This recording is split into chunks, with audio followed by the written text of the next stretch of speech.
kumbaga po is mababa na yung ating pressure at state point 4 to 1, mas ibababa pa natin.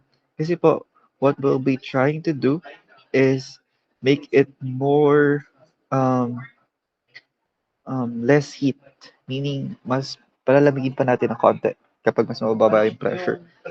Okay?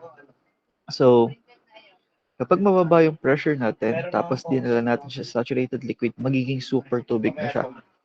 What I mean of super tubig is yung um, malamig na tubig na siya, hindi yung super lamig pero yung medyo maligamgam na tubig na lang. So kapag ganun, tapos i-apply natin siya, or dinala natin siya sa ating boiler, is magiging mas bubulak siya, meaning mas magiging steam or magiging maganda yung steam natin. Are you getting my point? Kaya po binababa natin yung pressure. Sorry if medyo um, struggling ako explaining this part kasi um, yun. So, one of the ways of how to improve the thermal efficiency is to lower the condenser pressure. Are you getting my point?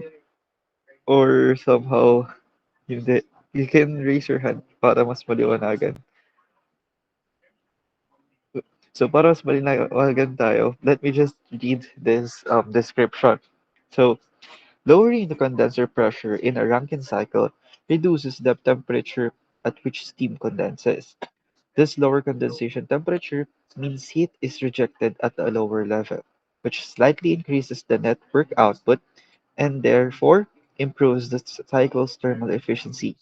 The increase in heat input is minimal compared to the gain efficiency. However, the condenser pressure cannot be reduced arbitrarily since it must remain above the saturation pressure corresponding to the cooling medium's temperature. For example, if cooling with river water at 15 degrees Celsius, the steam pressure must be kept above the 25 degrees Celsius or approximately 3.2 kilopascal. In addition, operating at a lower pressure can lead to air leakage into the condenser and increases the moisture content at the turbine's final stage, which can decrease turbine efficiency and therefore erodes the blades. So, there are pros and cons in having or in lowering the condenser pressure. Kapag po medyo mababa siya, sabihin, tataas yung efficiency natin somehow. But its cons, one of those are the turbine blades will be eroded or can be eroded. So therefore, it can lower the turbine efficiency. Yan. Mas goods na po ba yung explanation po na iyon? Ayan, sige. Thank you po. So, the second improvements that can be done on a Rankine cycle is to do superheating. Superheating the steam to high temperatures. So, so 'di ba, mainit na yung ating steam kasi nasa superheated vapor na siya. Diba, at this point, at this juncture, kapag mas pinainit pa natin siya at that certain pressure, yet pataas yung temperature natin, magiging super vapor na siya. Or superheated vapor, meaning mataas na yung temperature niya. The tendency of that part is yung steam natin is magiging mabilis na siya, umiikot-ikot-ikot na siya halos. So therefore, tataas yung ating turbine efficiency dito. Kasi bibilis yung ikot ng ating turbine hanggang sa mapunta pa rin siya doon sa ating um, wet mixture region, to sa state point 4 actual natin or state point 4.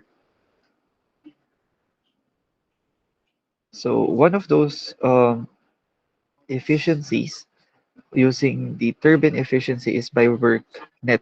So kapag mataas yung turbine natin, work ng turbine, so mababa yung ating pump. So work ng turbine minus work ng ating um, pump divided by the heat added at your boiler.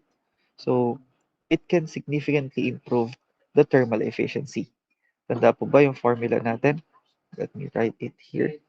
So our work net, sorry, hindi ka maisulat.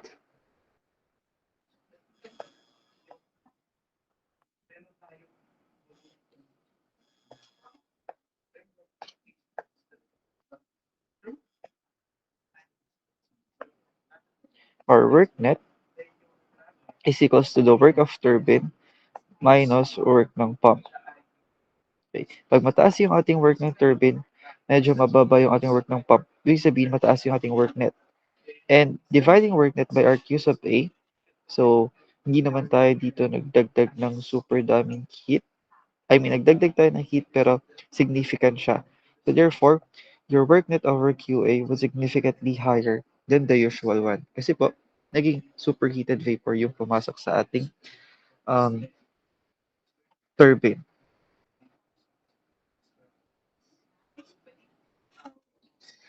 So although meron tayong idea na gawing superheated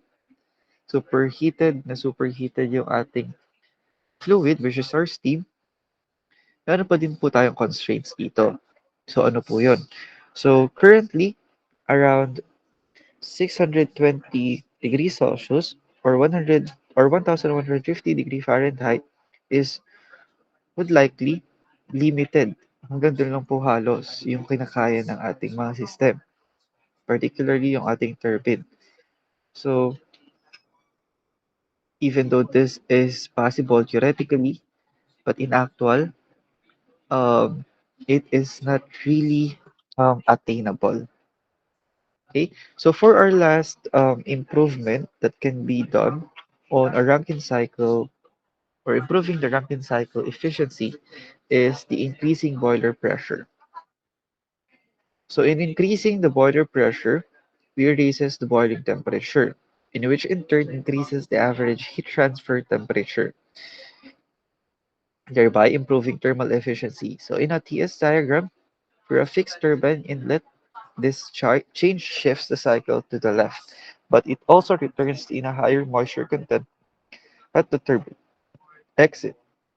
A drawback can be mitigated by reheating the steam. Over time, boiler operating pressure have increased from 2.7 megapascal to over 30, enabling modern power plants to generate net outputs of 1,000 megawatts or more. So, yun namang sabi dito, increase daw natin si boiler pressure. So, yung boiler natin po is process 2 to 3. When we increase the boiler pressure, this part, ang kanya naman pong cons is that mas madami na po yung ating moisture content dun sa ating exit ng ating turbine. So even though this is really possible to make increasing the boiler pressure in a steam power plant, prone pa din po ito or it is prone to corrosion or erosion dun sa ating turbine. So all in all, these three improvements can be done on a Rankine cycle theoretically if it is applied on real life or an actual. So yung cons natin is makikita natin mismo. Ano ba?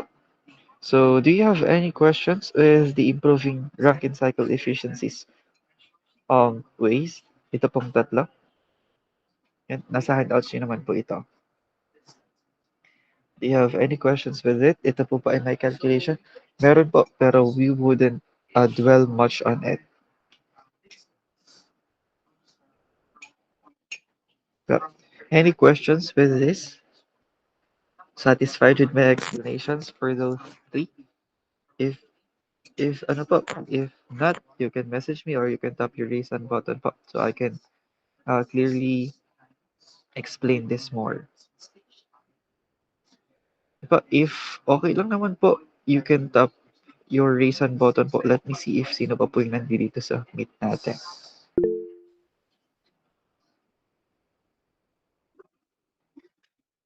Diba? I'm seeing 26 hands. So, ako na po yung magbababa. Okay po, 28. Yan. Baba ako na po. Yan. Okay? So that concludes our chapter 3. Ano po? So at 8 a.m. po, we'll start our chapter 4. Okay po? So I'll giving you another rest break minute para po makapag siguro water break tayo konti. Okay po?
Hi, hello, good morning. Um, can you hear me po ngayon? Can you tap a reaction? Ayan, sige po. So today, we will be discussing chapter 4, and this is entitled The Heat Rankine Cycle. Okay po. So this is one of the modified Rankine cycles. So technically, ating pong Rankine, kung ang ating Rankine last time is ganito lang, eh, ganito lang po yung ating Rankine dati. Patay ito. Ganito lang po yung Rankine natin dati.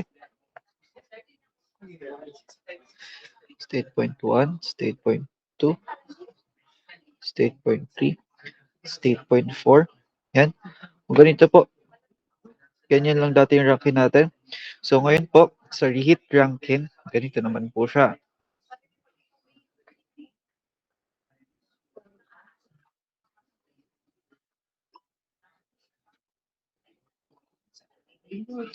Yan. Ganito po.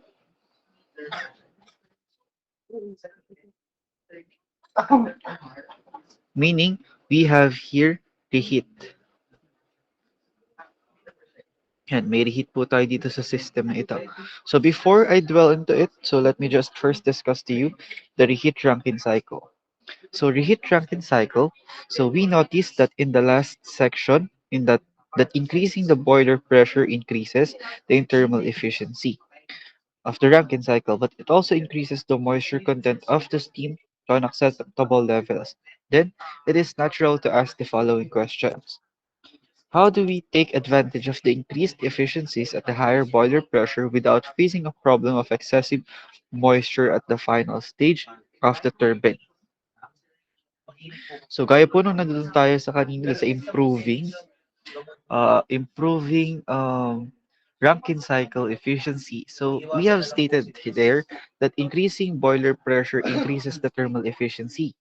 Tanda po ba? Andun po ito sa chapter 3 natin. Kita po. So if I'm not mistaken, this is the first improving Rankine cycle efficiency. So sabi natin doon. Pero napansin niyo po doon na kapag po tumaas yung boiler pressure natin, is bumababa po papuntang wet mixture yung ating state point 4. So therefore, dun sa turbine natin, magko-corrode po siya agad, masisira siya agad. So in a reheat Rankine cycle, we have improved that efficiency by reheating again the exhaust from your turbine to your boiler once again and then back to the turbine para po um, mas ma-improve natin yung ating cycle efficiency as well as ma-improve natin yung Rankine cycle. Okay po, so let's try to continue the discussion. So firstly, superheat the steam to a very high temperature before it enters the turbine. This would be a desirable solution since the average temperature at which heat is added would also increase, thus increasing the cycle efficiency. Second, expand the steam in the turbine in two stages and reheat it in between. In other words, we'll be modifying the simple ideal Rankine cycle with a reheat process. Reheating is practical solution to excessive moisture problem in turbines and is commonly used in modern steam power plants. So, ganito po yung magiging process natin ngayon. So, firstly, your fluid, first on state point po natin. Okay, let me zoom this one. So, explain ko po muna through figures, particularly dito po sa figure ng ating um, na ganito. So, firstly, your fluid will first assumed to be insaturated liquid, meaning liquid po ito. Then it will be pumped to the boiler. Okay po? Now, dito po sa boiler, nag-add tayo ng heat, naging steam siya. So, naging superheated vapor siya. And then, pumasok naman po siya dun sa ating steam turbine.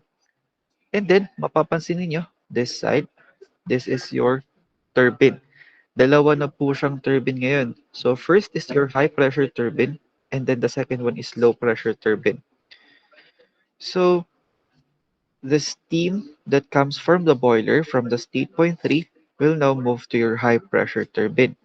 So on your high pressure turbine, yan, bababa yung kanyang heat. So, bababa siya sa fourth state point. And then, since we are applying here reheat Rankine cycle, so sa state point 4 po natin is papasok ulit po siya ng boiler at which papainitin po ulit natin yung mainit pa na steam papunta po sa mas mainit pa. Okay? Now, pinapainit natin sa boiler. Now, it will be reaching our state point 5. Okay? Dito po sa state point 5 natin, equal po yung pressure natin, state point 4 at state point 5. Then, after reheating from the boiler, it will now move to our low pressure turbine.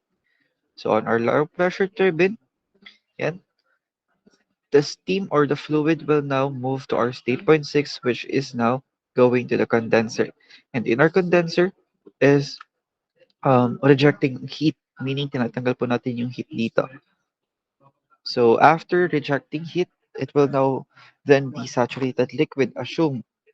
Then pump to boiler to high pressure turbine, reheater, to low pressure turbine, then condenser. Paulikot-ikot lang po dito sa system na ito. Are you with me? Nakakuha po ba yung ating figure kung paano umiikot-ikot yung steam natin dito sa isang reheat system? So, once we do know kung paano nagpapaikot-ikot yung ating steam dito, we can now move to our TS diagram. So here, so for our TS diagram, we started with the saturated liquid assumed on our state point 1. So process 1 to 2 is again your pump. So we are increasing pressure here. Then at state point 2 to state point 3, this one, state point 3, this is constant pressure. This is on our boiler. Yan. So sabi natin sa state point 3 to state point 4, since superheated na po sa state point 3, papasok po ito sa ating high pressure turbine. Okay? Now, nasa high pressure turbine tayo. Now, bababa tayo sa state point 4. And this process, your 3 to 4 po natin is papunta po siya sa reheater. Okay? Now, nasa reheater na po tayo. So, in our reheater, pinapainit po ulit natin yung fluid natin. So, tataas po ulit yung kanyang temperature up until ma-reach niya po yung state point 5. So, when your state point 5, this is high pressure. I mean, this is mid pressure. And then, ito po is superheated vapor pa din. So, pag nasa state point 5 na, it will now move to our low pressure turbine. So, on our low pressure turbine, your 5 will now spin again the blades on the low pressure turbine up until it reached our state point 6. And this state point 6 down here is in the wet mixture region. And then 6 to 1 is your condenser. And we are rejecting heat here. So this is how the TS diagram is drawn in a reheat cycle, reheat Rankine cycle. Nakakuha po ba yung TS diagram as well as itong um, both figures and as well as the TS diagram? Any idea? Any clarification? Yes po, Engineer Justin Perez. Sir, good morning po. Pwede po kayong may possibility po kaya na ang state point po natin ay nasa superheated po. Dun dyan What po do you sa mean po? halimbawa po sa given problem po na ang may binigay na po na temperature na and na-conclude po natin ating state point 1 po ay yung nasa position po nung 3 po dito sa sa ating TS diagram. Okay po. Possible po kaya yun? So OU, ang gagamitin niya po is yung na parang mas nakasanayan niyo dun sa old lectures po. So pwede naman po. You can start with your state point 1 here, state point 2, state point 3, state point 4, state point 5, at state point 6. Ganun po. Yan. Pwede naman po. Yes po. So I'll try to understand na lang din yung mga solution ninyo so we can consider that. So pwede naman po.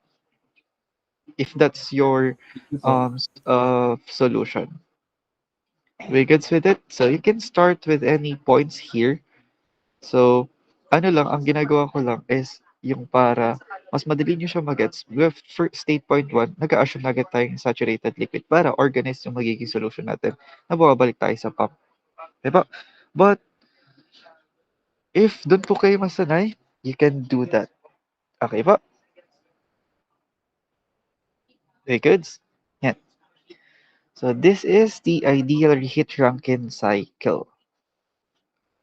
Diba? So let me ask someone, how about Engineer Barion? You there, Engineer?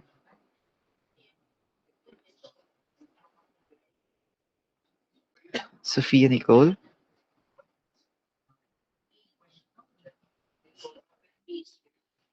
Andiyan ka po, Engineer?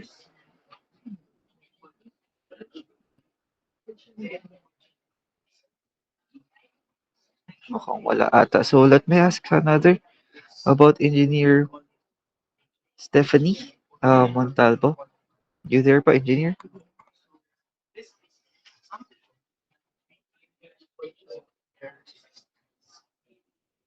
Hello?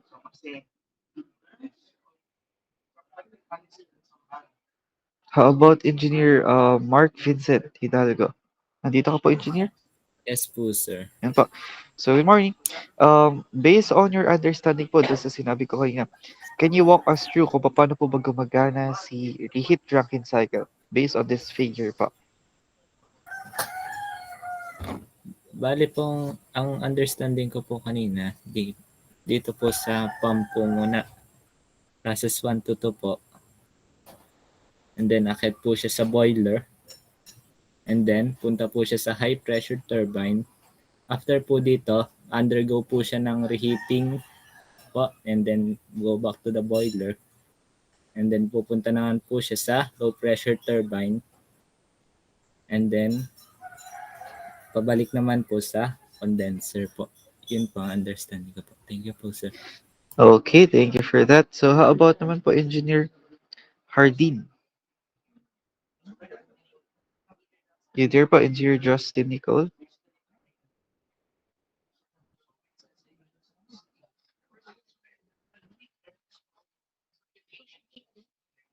Hello, Engineer Justin Nicole Hardin. Sige, ako na lang ulit. So, okay. So, gamitin natin yung ating mga terms sa thermodynamics. So, firstly, your state point 1 and state point 2 is isentropically compression. Bakit po? You have your constant entropy, meaning your S sub 1 and S sub 2 as both equal value for its entropy. And then, this is compression, meaning tumataas pa yung pressure natin here. Then, on your process 2 to 3, this is on your boiler. This is constant pressure. Constant pressure po ito. Okay? Then, after, you have your another isentropic um, expansion, meaning constant entropy po natin sa 3 to 4, yet this pressure is decreasing. Again, state point 3 to 4 is isentropic, meaning its entropy is equal, so S3 is equals to S4, and this is expansion. Then, your state point 4 to 5, this is constant pressure, meaning P4 is equals to P5. Then, yung 5 to 6 po natin, 5 to 6, again, this is isentropic expansion. So meaning your entropy at state point 5 and state point 6 is the same. Then lastly, your state point 6 and state point 1 has the same pressure, meaning constant pressure isobaric. And this is um, compression. Kasi po, um, I mean, this is constant pressure. Yan ba? We're good with the TS diagram. Kuha po process na ito. Yan. So, paano po ba natin kinocompute si ideal heat Rankine cycle? So, we have here a formula. So, ito po gawin natin Q sub A. In your formulas there. Q sub A. Yan. Q sub A natin. Q sub A is equals to the Q primary. So, this is for your boiler plus Q reheat. Okay. Primary. So, from this diagram, yung primary po natin dito na sinasabi is 2 to 3. Okay? 2 to 3. So, meaning, Your primary formula for Q in or heat added is 3H3 minus H2. Okay? Hirap lang, wala ang aking pen. Q sub, Q sub, oh, ayaw.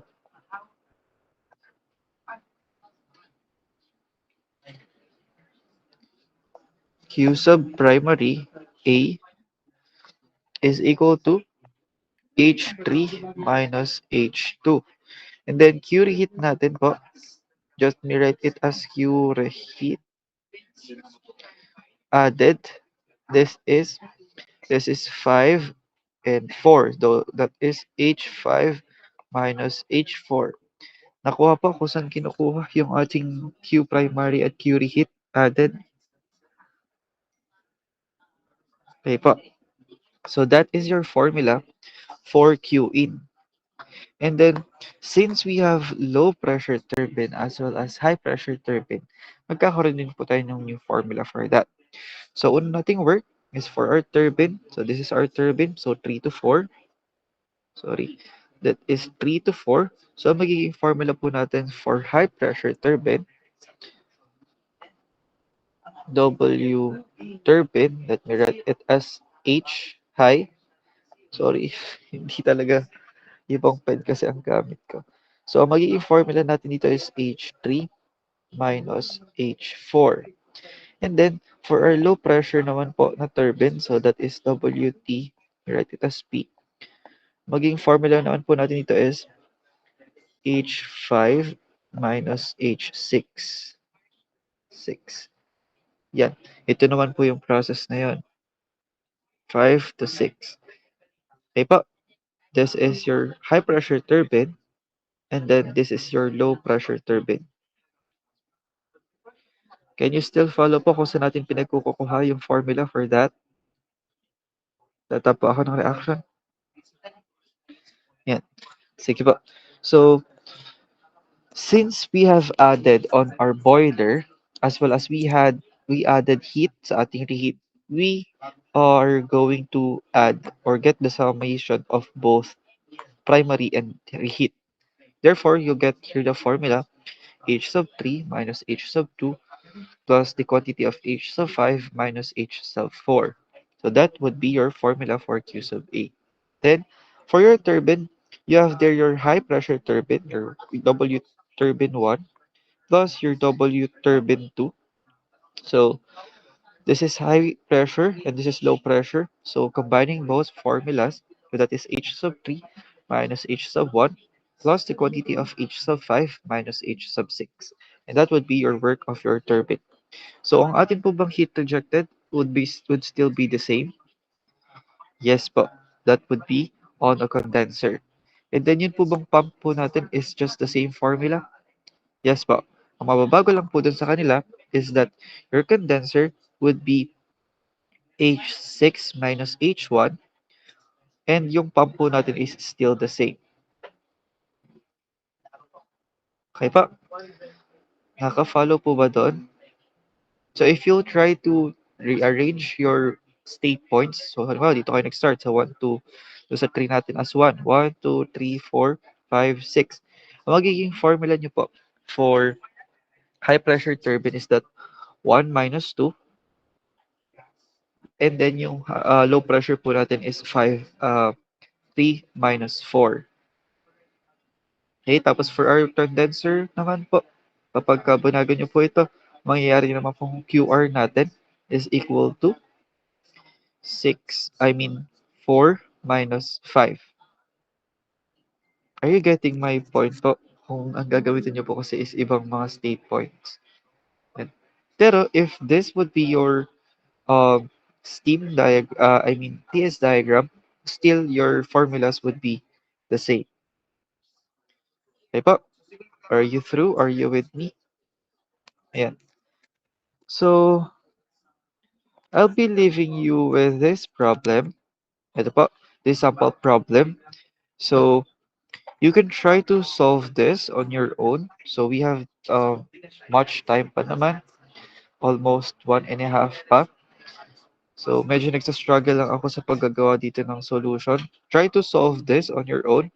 You have the problem. Consider a steam power plant operating on the ideal reheat Rankine cycle. Steam enters the high-pressure turbine at 15 megapascal and 600 degrees Celsius and is condensed in the condenser at a pressure of 10 kilopascal. If the moisture content of the steam at the exit of the low-pressure turbine is not to exceed 10.4%, determine the pressure at which the steam should be reheated and the thermal efficiency of the cycle. Assume the steam is reheated to the inlet temperature of the high pressure turbine. So yun po yung given ninyo. Try to solve this and later siguro this afternoon, I'll be uploading the solution of this so you can check it on your end. Would that be okay pa? Nagsa-struggle lang po ako sa gagamit ng pen na ito. Naiwan ko po kasi sa bahay yung akin. Okay po, would that be okay po? So, I'm sorry about that po. No? Kasi, yan. So, have a screenshot of this as well as this one po.